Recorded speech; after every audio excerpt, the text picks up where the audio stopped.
Okay, and we're live. And Mata Daimon and welcome. Today I have a very special guest I've been wanting to have on the show for a long time.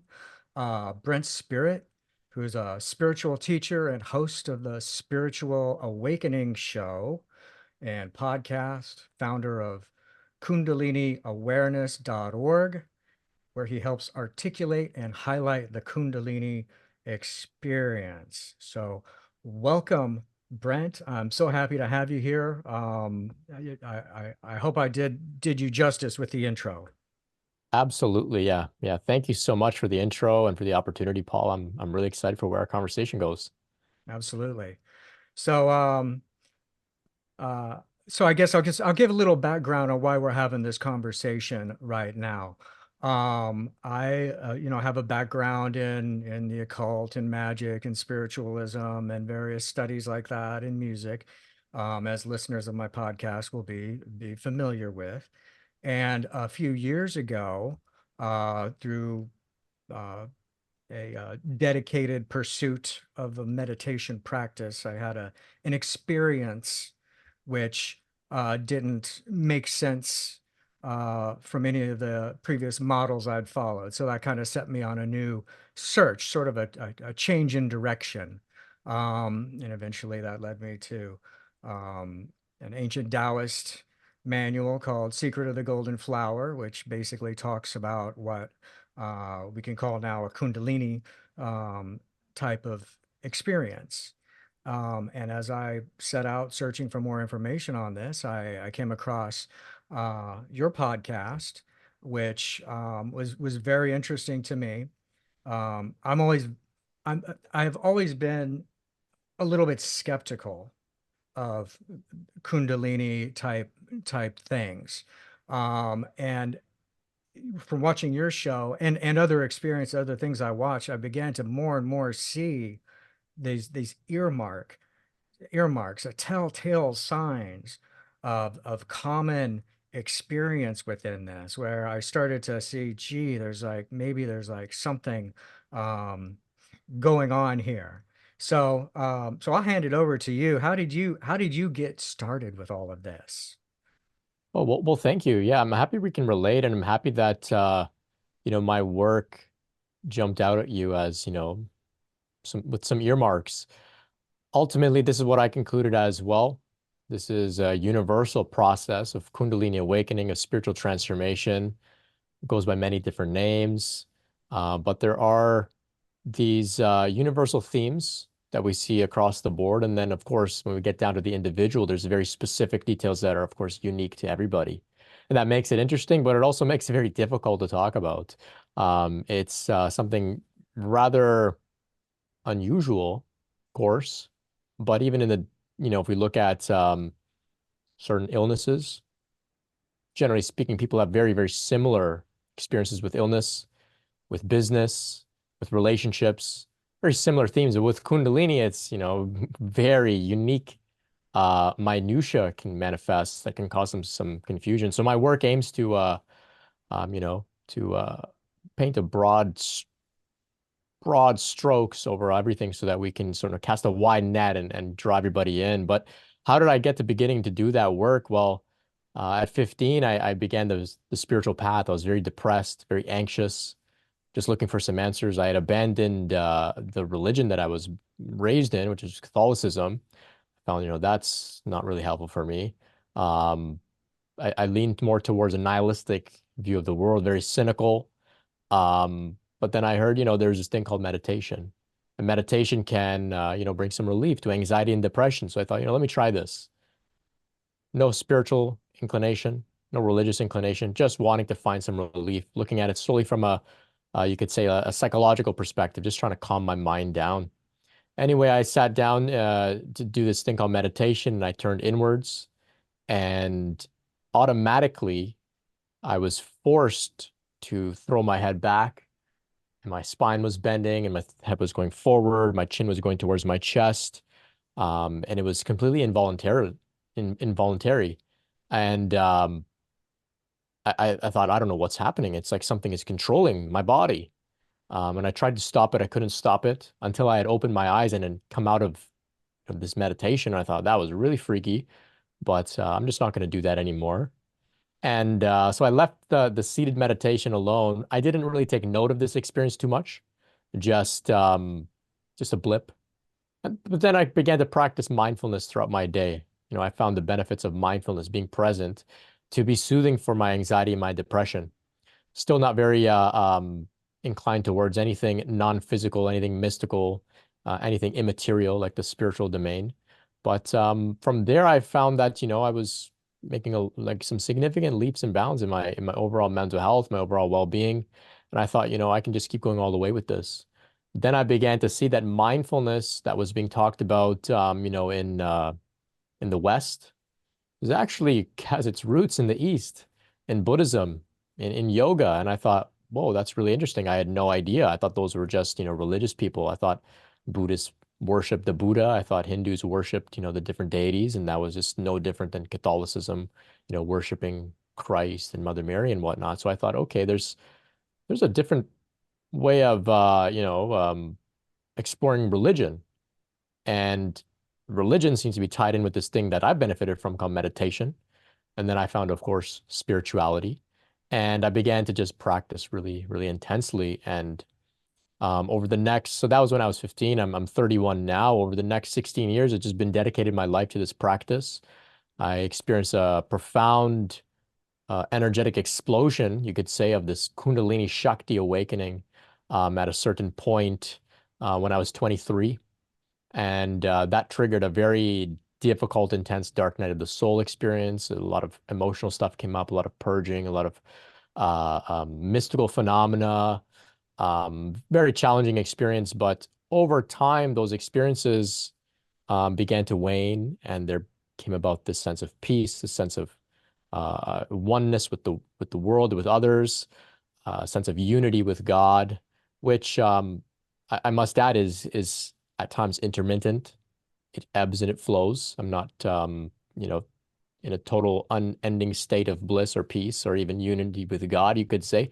But throughout this experience with this Kundalini awakening, my journey, I've been able to access these states quite frequently. And over the course of that sort of unfolding, I was, called inwardly to begin sharing and supporting others that are going through a similar journey. And so now I just kind of sit here in my studio, and like you, I host a podcast, and you'll be joining me on my podcast, Paul. We'll be unpacking your Kundalini awakening journey more in detail. And that's part of my work here, is not to say, I've got all the answers. It's to say, hey, we're figuring this out together. There are some, like you said, there are some earmarked themes that we can, extract from one another's journey, but we all have very unique journeys, and that's really what I'm making an effort to unpack by having guests on like yourself. And so that's in short the work that I do. I support others that are going through this process, that are very challenged by it. After having gone through my own awakening, having explored a lot of different books and meeting with different people and teachers, and I also have developed a sort of intuitive skill to sort of tune in and pick up on maybe something that's people may need to hear at that time. And so that's the sort of way that I operate. Still a work in progress, still things unfolding and growing and deepening and whatnot. But I found that once I began showing up publicly to express, that's been the next frontier of my growth. So in a sense, this is all just a growing experience for me, ongoing. Well, there's a lot in there. One thing that you mentioned about Eastern and Western religion that I have come to um, speculate or postulate at this point after this experience is that this this uh, this system or this methodology, which and you mentioned meditation, that you getting into meditation was sort of a prelude to this awakening experience. And we find that, oh, well, you start looking and see, oh, well, this is a very common idea in the East. And then you go back far enough in history, this was like kind of the dominant system in the world, possibly at one point, and somehow got lost. But while most of this has stayed in the East, where it really got lost is in the West. Mm. And it's like if you if you trace back the origins of Christianity far enough, you go back to the first, the early the desert fathers, and the first monks and stuff like that, and the writings in there's a book called the Philokalia, which is like the notes taken by these monks that eventually went into the foundation of the Greek Orthodox and Russian Orthodox traditions, again moving Eastern. But the way they talk about prayer clearly involves a practice of stillness of the heart and looking inside. And that's another thing that you talked about in your experience about like your attention is instead of being focused outside like it is all of our mechanical lives, your attention gets turned back inwards, and then that is like a key element in waking something up. And I believe that this is what used to be the idea of prayer, the practice of prayer used to encompass that, a very private thing. Even Jesus, it's even in the Bible still that Jesus says, no, you should go pray in a closet by yourself, right? But somehow through that system, and you growing up Catholic, you probably know this better than anyone, that it's become a sort of a system of control in some sense, and that part of it has been lost, and unfortunately, that personal, internal, completely individual, alone, myself looking within focus is like one of the most uh, powerful and sacred things I think a human being can experience. So a lot of this, um, for me, and I think probably for you too, is like, how can I help reintroduce this idea that is, I mean, every human being has the mechanism for this in themselves already, you know, this mechanism for that awakening. And there's just something that certain things that we do that can happen. So one thing I wanted to ask you then about meditation is how long had you been practicing meditation when you had your experience? Yeah, if you could just give me 1 second, I just want to just take care of something here. Yeah, yeah. Sorry about that. Yeah, so meditation, I have an interesting relationship with it. Early on, like I said, when I was 15, had this sort of spontaneous movements taking place. Of course, later on, I learned that those were called kriyas, but I avoided sitting still in meditation at that point. It just felt, I guess, too intense, too scary. Couldn't make sense of it. My meditations became active. So I was actively practicing being in the now when working, when socializing. Mhm. I would just do my best to try and return my awareness back to the present moment. That felt accessible to me. It felt low pressure because if I lost that awareness, it was okay. Whereas if, when you're sitting still in meditation and you lose the awareness, it's very in your face, can stir up guilt, shame, frustration, feeling like you're not doing it right. So actively practicing throughout my day, it felt very accessible to me as a beginner on the path, you could say. Eventually, at age 19, I went for a 10-day Vipassana meditation retreat run by Goenka and his organization. And I wasn't able to sit still for more than 5 minutes when I began. So I went in complete novice, you could say, to sitting still.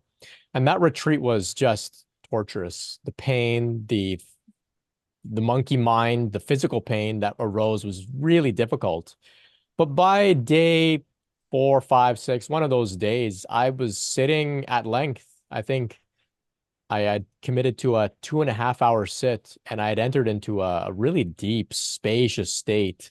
Perhaps you could say it was a samadhi state. I'm not sure, but um, really deep, effortless, free, and very familiar feeling for me, very familiar.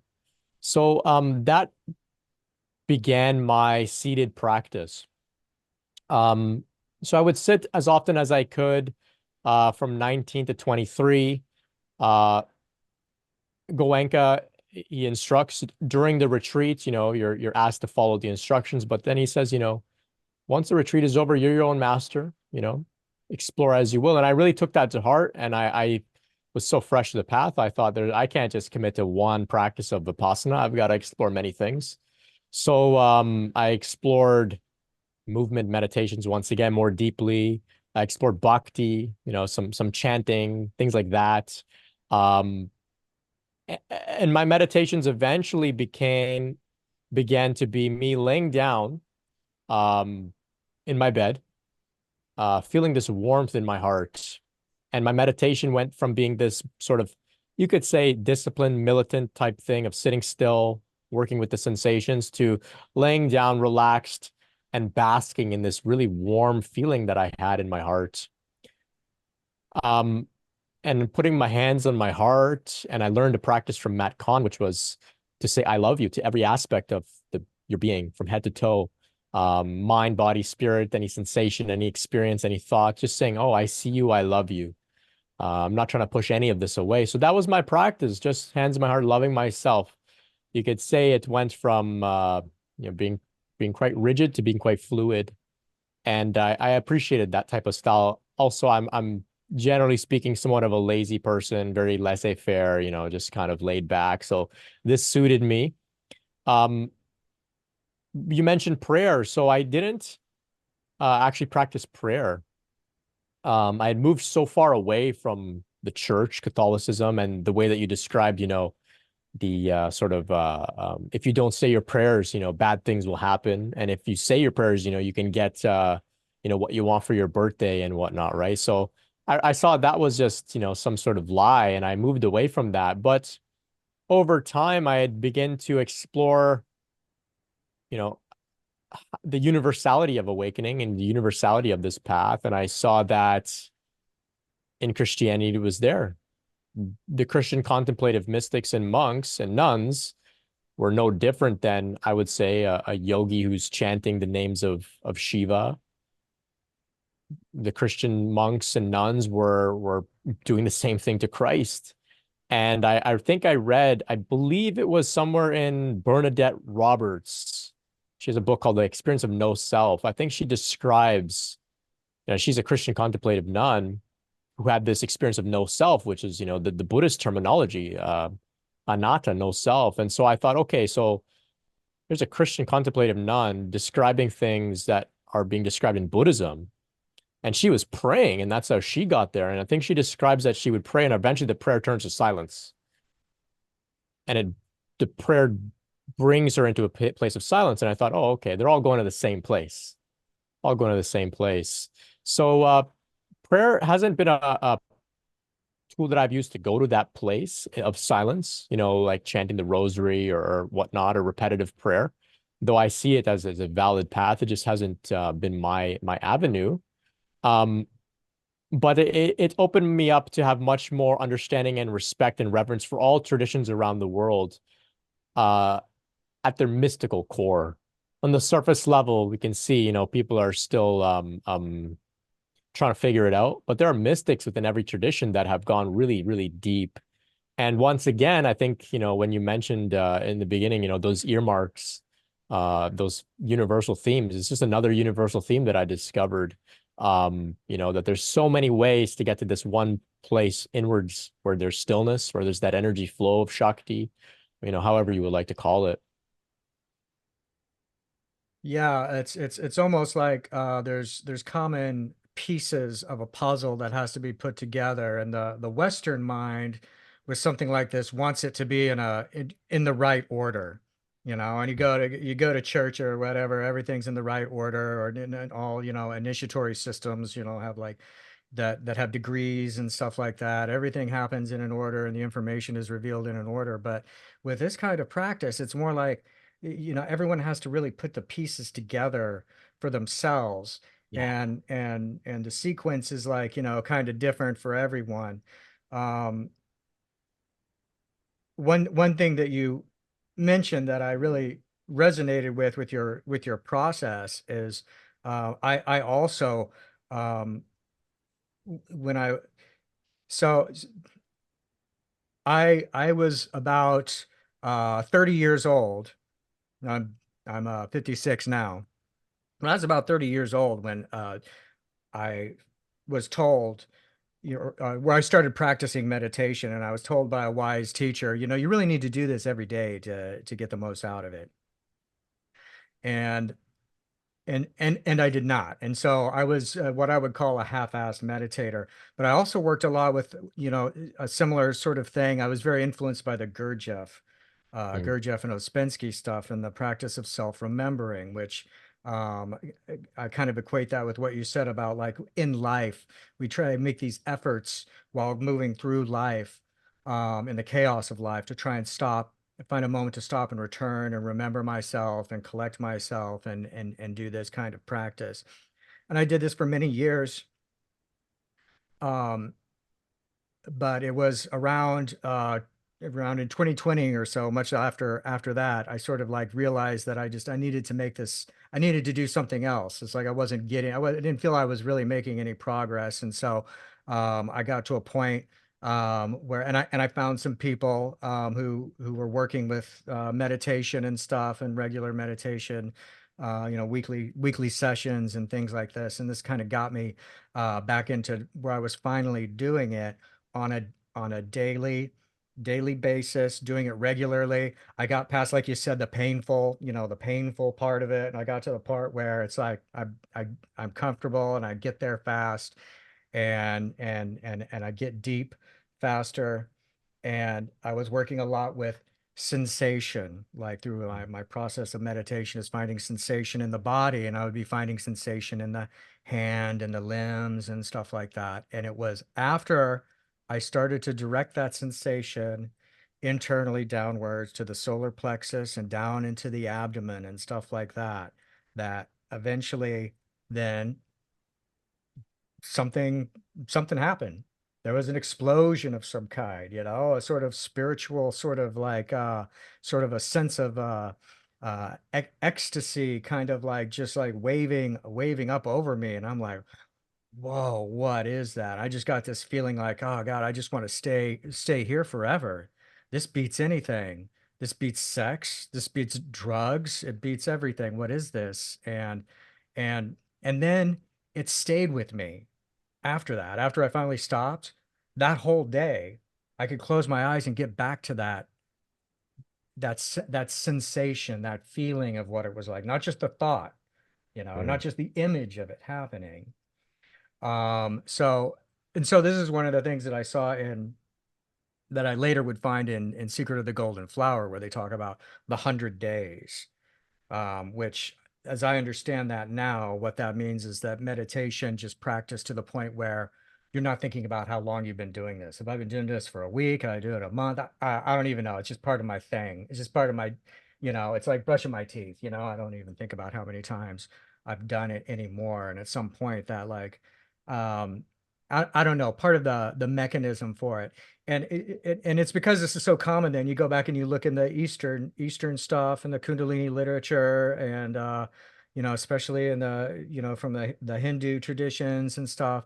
It's like, I mean, this is just very common. It just, in that system, no one has to be convinced that meditation is worthwhile. Everyone's just doing it anyhow, right? Everyone's just doing it anyhow. So it's a matter of like refining it, or dialing it in, or waiting for it to, waiting for that that uh that switch to flip.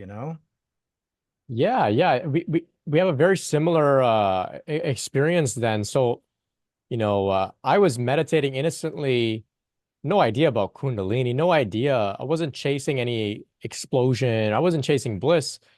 I was just meditating because I didn't have anything else that soothed the way that I was feeling.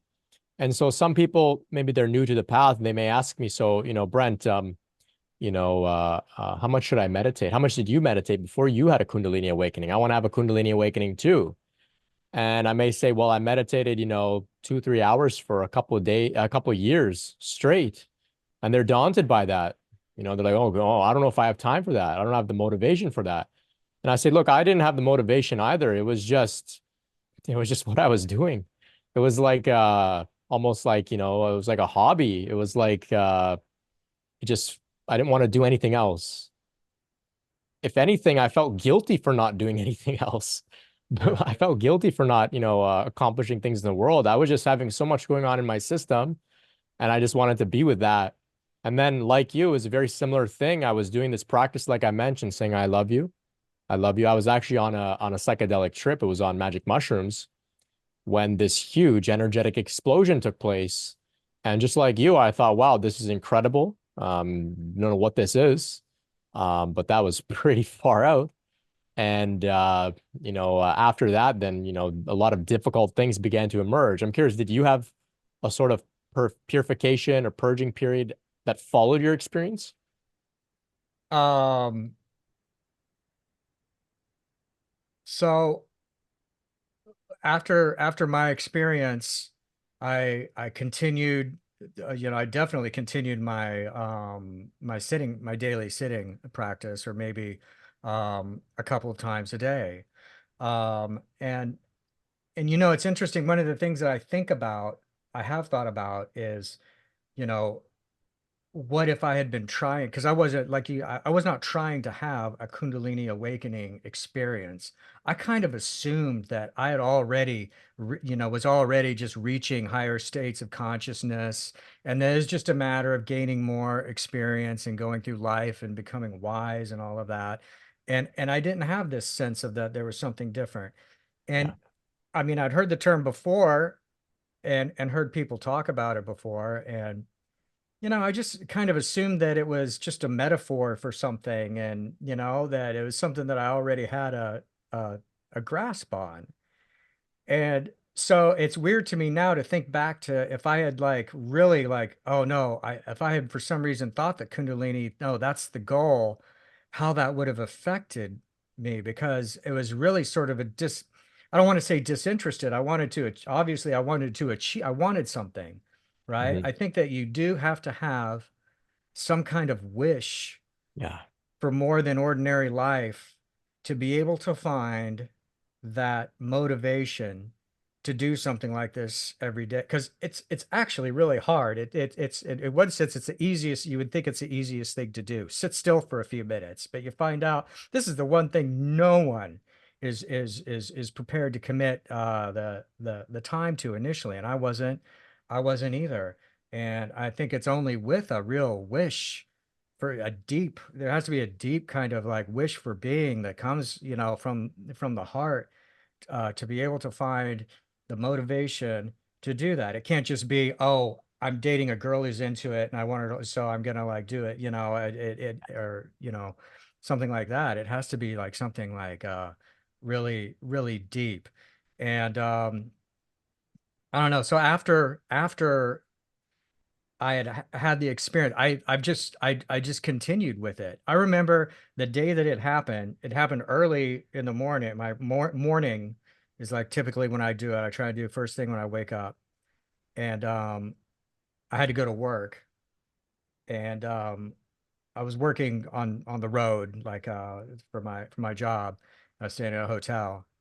And I remember all day I was like thinking about, I was returning to this sensation and thinking about this, but it wasn't interfering with stuff. I was interacting with people at my job, like, really, really pretty good, and I couldn't wait to get home to like go meditate again. Mm. I couldn't wait to get back to the hotel and go meditate again and see. And I was afraid maybe I wouldn't be able to get there again. I was afraid it wouldn't be there, but it was there again. Mm. And it continued. The next day is the same thing. Oh God, am I going to lose it? No, it's still there. A week later, oh, thank God it's still there.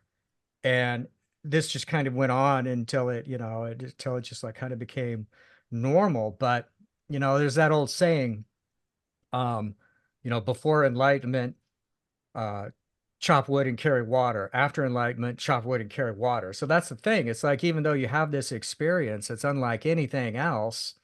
You unlocked something.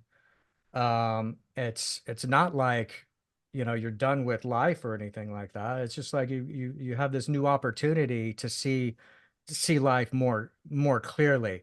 I've been using the term second awakening to like kind of like refer to it. In addition to the first awakening of your life or the first awakening of the day of your life, you have a chance to have another one, or it's almost like a second puberty. Yeah. It's like this because there's a physiological aspect to it, and there's this erotic aspect to it. Not entirely sexual. It's hard to talk about it because I'm always concerned people are going to get the wrong idea and kind of go off on some, thing. Because actually, I think your sexuality becomes a little more moderated and internally withdrawn. And I'm like, I don't want to see like extreme sexual content or anything like that. I'm like, Yeah. it really bothers me now, I'm like, but anyhow, does any of that make sense to you? Yeah. Oh, all of it makes sense. Yeah, I mean, on the sexual theme, I can completely relate with you. In if the idea of Kundalini in the mainstream, some may see it as this sort of sexual thing. They hear of tantric sex and they equate it with that. And of course, we in some respects you can't blame people. People are very fascinated with sex, of course. But for me, the energetic explosion was an entirely sexual experience. I mean, it was orgasmic. Um, and it was an ejaculation up the spine. It was an orgasm up the spine. And so moving forward from there, um, but even prior actually, so for about 3 years prior, I was practicing semen retention solely for the enhancements in vitality, not even so much for the Kundalini. I didn't know what Kundalini was. I just made a connection with when I have a release, I get really tired. So if I can, I don't want to be tired. So let's explore this. So I also recognize that, with the development of the porn industry and everything, I thought like this is just if I'm not into that, I'll have an edge over, everyone else. Trying to get ahead in life, me trying to get a good career and whatnot. I thought this could give me an edge, more vitality, more energy. And then of course that it does equate of course to dating as well. So I thought this will be, something that I can explore. Um, so inadvertently that did contribute to the culmination of this energy within me that then allowed for this Kundalini awakening to happen. Though I've come across many people who aren't necessarily practicing any form of conscious sexual energy retention that have a Kundalini awakening. But those who do, I think, like we were discussing with meditation, it's just another very strong contribution to cultivating this energy. So when it exploded up in me, I learned that the sexual energy can also flow upwards towards God. And so since then, there's been an ongoing exploration of this sublimation or transmutation of the energy. There's much more consciousness around sexuality. Like you, I'm very sensitive to all media in general, even violent stories, like a story of somebody being harmed bothers me. Yeah. But sexual material in general, it is like it's shocking. It's shocking. I'll put it that way. Almost in some respect, it's like I've never seen this before. So it's like, oh my God, like this is just it's intense.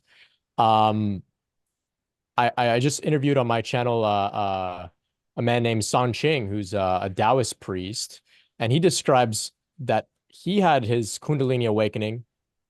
He went to go see a movie, and on the movie there was some nudity, and he threw up on the person that was sitting in front of him, threw up, and then he had to leave the theater. But it was the same kind of thing. There was just like really some sort of new perspective on sexuality as a result of this thing. And I think in the broader sense, we opened up this new direction where the energy can flow and it's upwards. And it's just a new way of operating. Not better or worse per se, but just different.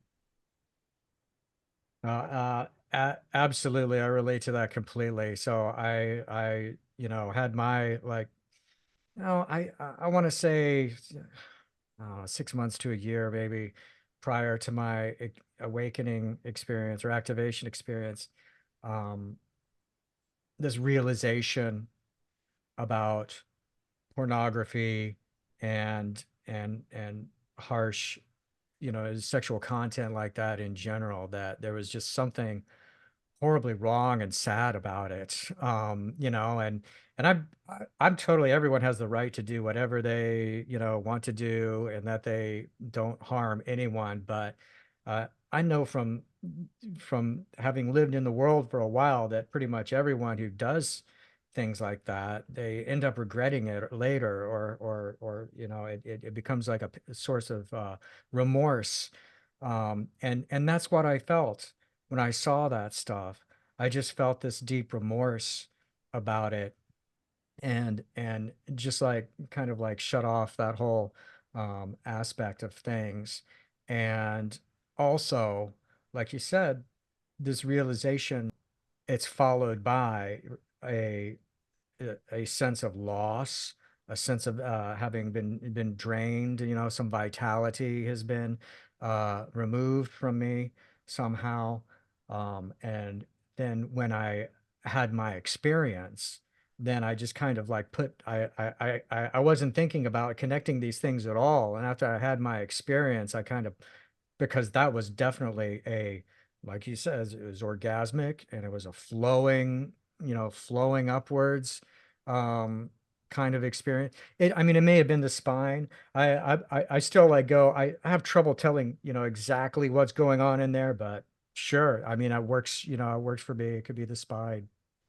Um, but then, absolutely, um, this is what the ancient masters like talk about this, that there's this inner alchemical wedding, or in the Taoism sense, it's like the yin and yang that we have within us, like the male principle and the female principle within us are finally getting, rather than one dominating and pushing everything out in an outward kind of way, they're kind of getting together inside. There's sort of a unification that occurs, and then that there's this substance which has a nourishing quality. If you Even it goes out into the outside world, it can have a tremendously nourishing quality in the creation of life, but it Yeah. also has a nourishing quality with inside. It has this other function when drawn inside.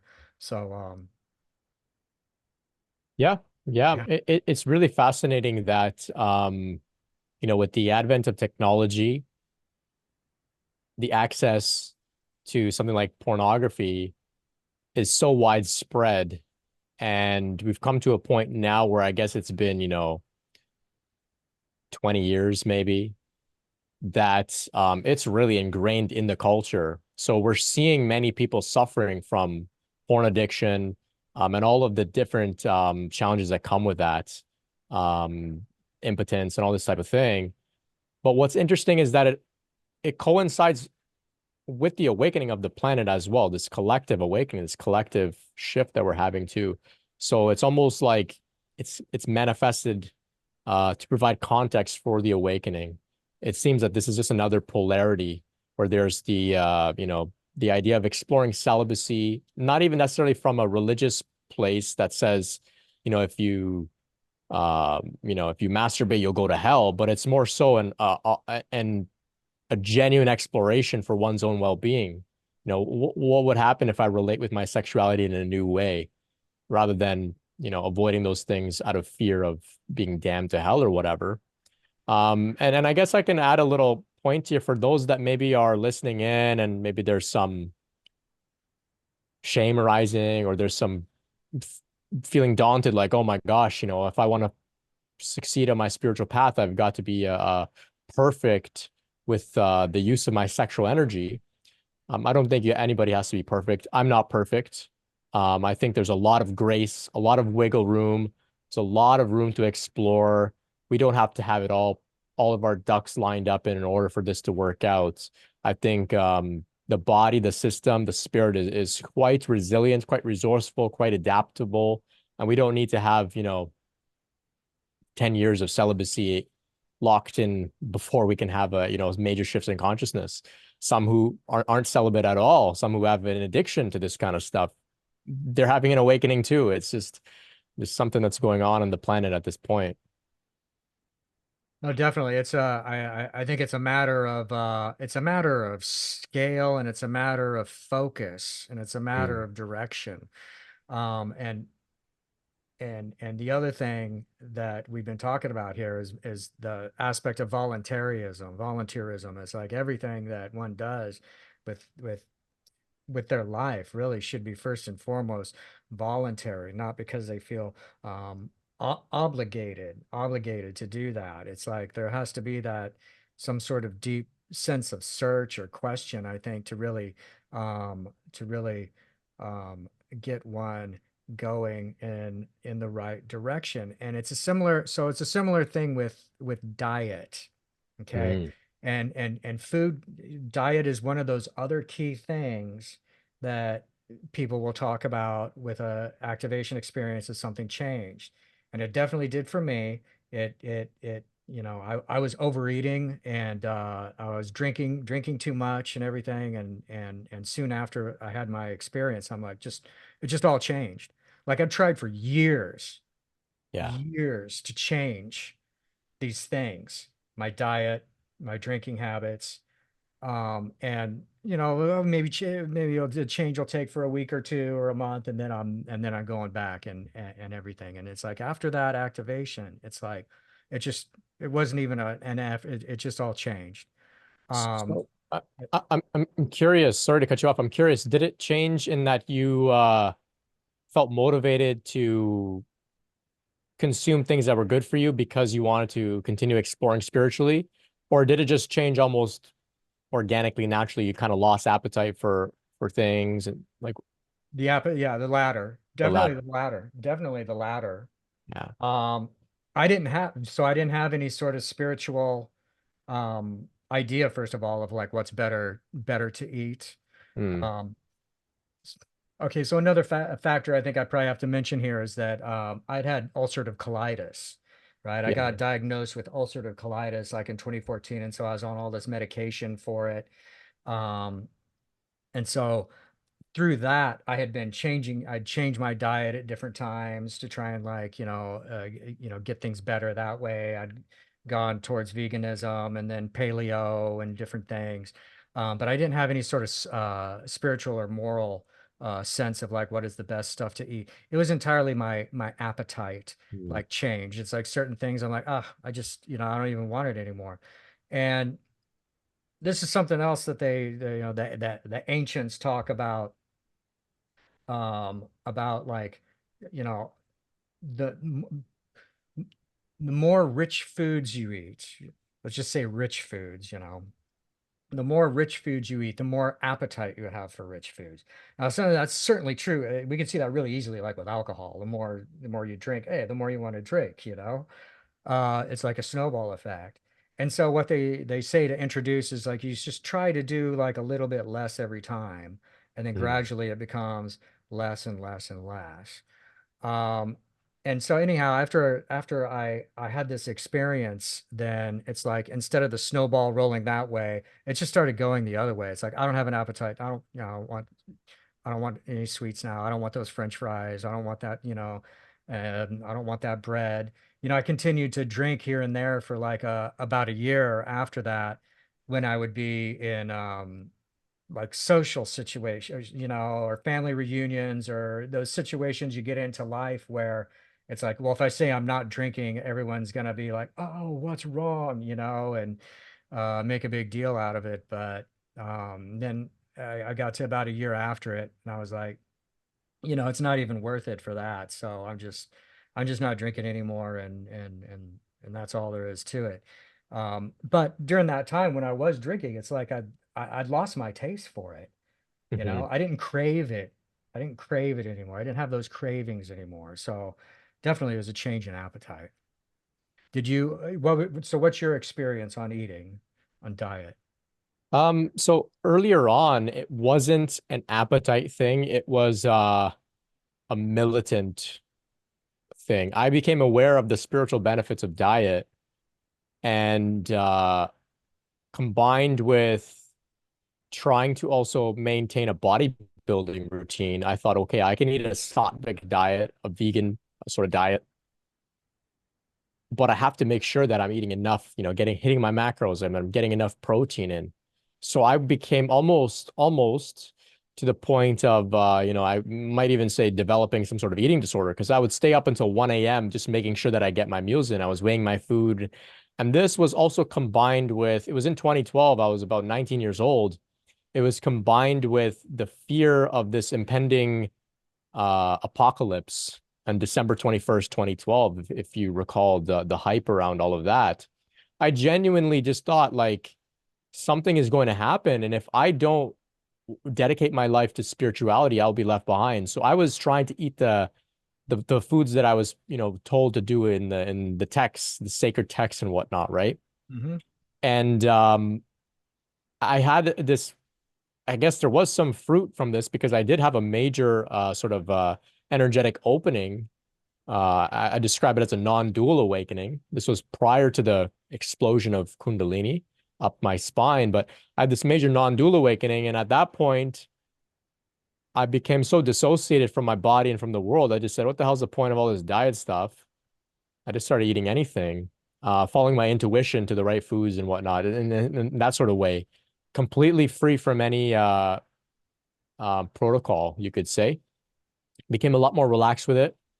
Um, Alcohol, I could smell it's like I'm smelling the poison in it. So there's no way I would consume it just because it's like there's nothing appealing about it to me anymore. Whereas prior, yeah, every socially I would drink. So that just completely was just off the table. In terms of food, I found that I just did some investigation. I said, okay, let's take a look here. There are some ideas of certain diets help for spirituality, and I understand that. I've experienced the benefits of it myself. Then I looked around and I thought, okay, well, the Tibetan Buddhists, they eat meat. I like Eckhart Tolle. This guy eats meat.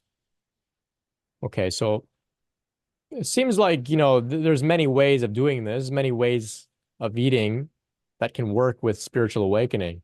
So then I just turned inward and I said, body, show me how to eat. And it's been an ongoing exploration since then. So I've explored plant-based. I went all the way to the other end. I had some digestive issues myself. I explored carnivore, eating nothing but meat.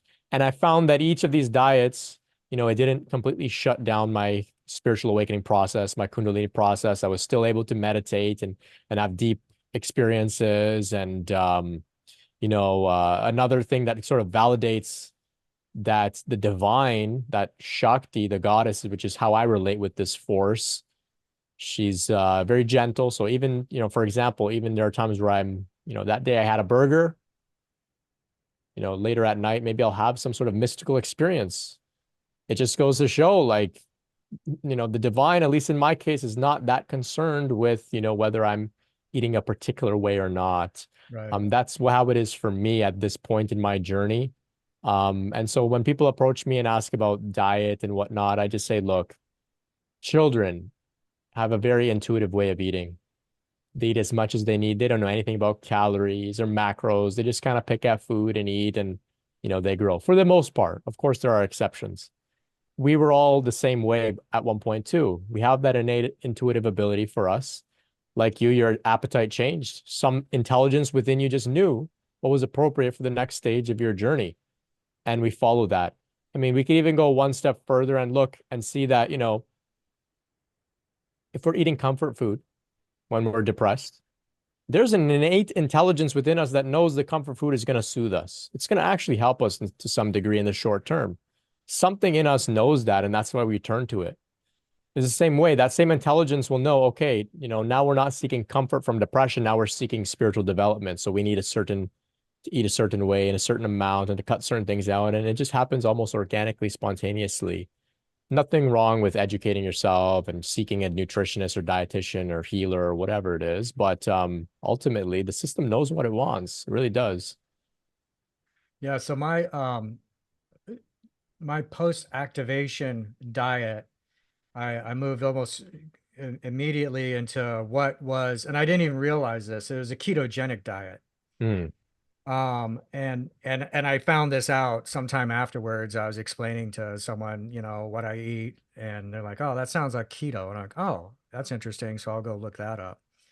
Um, and I realized at a certain point, looking into carnivore and stuff, that I was like very close to that. So I eventually I made the slight adjustment to a carnivore diet, and that was I don't take any of the medication. My ulcerative colitis is gone. yeah. They told me it was like, they told me that this was, the doctors say, "Oh, it's genetic. You're going to have it your whole life. You're going to have to take Humira and these other drugs, and be thankful it's not worse. If it gets real bad, we have to cut out your colon and give you a colostomy bag and all this stuff." And I mean, there's a time when I was like really uh, terrified of the situation there. But now I'm at a point where, it's all gone, and I'm fine. And my appetite just absolutely loves this, what I'm this, really just, 4 or 5 different things that I eat every day, pretty much the same thing. And I'm completely happy with it. And and it's interesting because then you start talking about, well, what led me to this point? Um, is it, I didn't wake up one day, or I didn't just have this Kundalini awakening and then immediately change. It was directed towards that. It's like there's this interaction with things. And so that's another thing about like that activation experience. When you first think of it, it sounds like, lights and everything's different the very next day. And it's like, well, no, then it starts to like kind of like change, it starts to like sort of like change things at this at a microcosmic level. It's like there's all these things going on in here that, I have to admit, I have no idea. I have no idea how to manage, how all these things get around in the body and it heals itself, or it gets an autoimmune, condition. I don't know how that happens, but that's, I think, part of the sense of a Kundalini, is that there's this higher intelligence. Yeah. And I believe it's like the Greeks, the same thing that the Greeks called the daimon, the Mhm. idea of like a higher, or it came to be known as like, the guardian angel or holy guardian angel or something. There's this higher intelligence. Well, also it's just a different kind of intelligence that kind of knows a little bit better how to manage everything going on in here. And it knows how to get, you know, part A to part B inside my physiology, which is just, something too complex for me. Yeah, I completely agree. And I can admit that as a teacher supporting people through this process, I've taken a very lazy approach to my teaching, which is essentially I point people back to this innate intelligence within them. And I say, look, you didn't know anything about puberty. You got through it pretty well, right? I eat food, digest it pretty well. Bunch of different food. I'll digest it pretty well. Don't know anything about that. It's the same with this process. So we don't have to know every last detail about which chakra and which way to breathe and which yoga pose. The process will lead you to anything that you need to know, and it will unfold in that way. So I don't prescribe any particular protocols. I just bring people to that shift in attitude to know that this is a human experience and you're human. So therefore, like you said, you're the daimon, the holy guardian angel, the wisdom, the higher self, the intuition, whatever you may call it, the Shakti. It wants to collaborate with you. It wants to be, the pilot and have you as the co-pilot. And of course, it brings us to a point of, ego surrender and trust and letting go of this anxious, fearful sense of control that we have, and to really come into a state of empowerment where we see, oh, wow, my body is capable of a lot of interesting things, my spirit, my soul, my mind. and we can witness its unfolding and behold it and experience the benefits of it. And that's what you're sharing there, right? And I look forward to unpacking a bit more about your journey on my podcast. Absolutely. I'm looking forward to it as well, and I've really enjoyed this conversation. Can you tell us a little bit about KundaliniAwareness.org and what you've got going on there? Yeah, yeah. So this past December, I was on retreat. I did another 10-day Vipassana meditation retreat, and I was having a lot of Kundalini phenomena, a lot of energetic experiences, a lot of expansive states of consciousness and whatnot. It was a pretty far out retreat. And one night, I had this rumbling in my chest, and anyway, I pass out. A couple hours later, in the middle of the night, I was awoken, and I see Ram Dass. He's about 3 inches tall. He's in the corner of my room, in the upper corner of my room, and he throws a lightning bolt, and it strikes the back of my neck and completely electrifies me, spiritually, energetically. There's this, incredible experience that I'm having. And of course, this was a Shaktipat sort of experience, a transmission of Shakti from the late Ram Dass. Um, anyway, in this experience, I'm told to create Kundalini awareness directory, and to raise awareness about this phenomena. And so I stayed up, completely awake, completely energized. I stayed up and I received a download of this new project, which of course is manifested now as KundaliniAwareness.org. So the intention there is to bring the community together of people from around the world, from many walks of life that had experiences with this, like you, like me, um, to one, share their stories in written form. We're putting together a catalog of many different stories that individuals have written. Um, Eventually, the aim is to have hundreds of these stories that researchers can look through and extract common themes that individuals can look through and say, oh, somebody who had a very similar experience to me has written about their experience, and they've got, some answers for me in their story. This is fantastic. So that's the aim with the stories. Um, the other component of KundaliniAwareness.org is a directory of licensed mental health professionals, psychotherapists, counselors, social workers, psychologists, psychiatrists that have direct Kundalini experience themselves, who are then able to support their clients directly knowing what they're experiencing. So we're putting together this directory, which will be functional. Individuals can look and say, okay, I'm looking for some support with somebody who understands me. That's, maybe my insurance will cover. That's, they're operating in an evidence-based manner. They maybe can find a therapist in that way. As well, the directory will serve, I think, as a bit of, um, you could say, social proof. Look, the people that give out the diagnoses for people that are suffering with mental illness, for people that are quote unquote crazy, they themselves have had these experiences.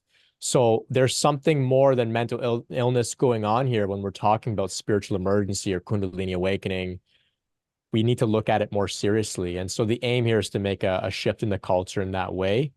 And in 2 years, March 2026, we're hosting the largest uh, online gathering, the largest Kundalini meditation that the world has ever seen.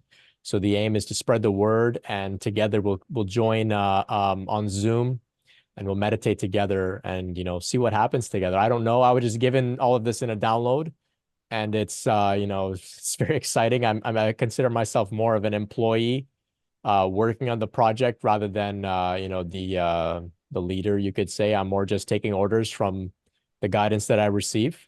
And so I appreciate you for having me on today to spread the word about this work. And it's really what I'm here to do. I suffered a lot being confused throughout my awakening process. And now I just want to make it a little bit easier for others to find some answers, because so many people are having this happen to them spontaneously, like you. And so I really appreciate what you're doing here, spreading the word as well. It's really great, Paul. Absolutely, man. You mentioned Rob Doss. And I'm like, it's just so uncanny. I just I fell down a Ram Dass rabbit hole just really recently, just Yeah, really recently. So that is so interesting. And the way it was brought into me, it was a very under very unique circumstances, which maybe we'll talk about that I would love to hear that. on our next conversation on when I come on your show, which Yeah. I'm very much looking forward to. So I want to thank you very much, Brent, for everything, for having this conversation and for everything that you're bringing to the world out there. I think it's all really valuable stuff, and I feel like it's going to make an impact. So keep fighting the good fight and keep the dark fire burning. Thank you. Thank you so much. I really enjoyed our conversation today, and I'm looking forward to next week. All right, thank you.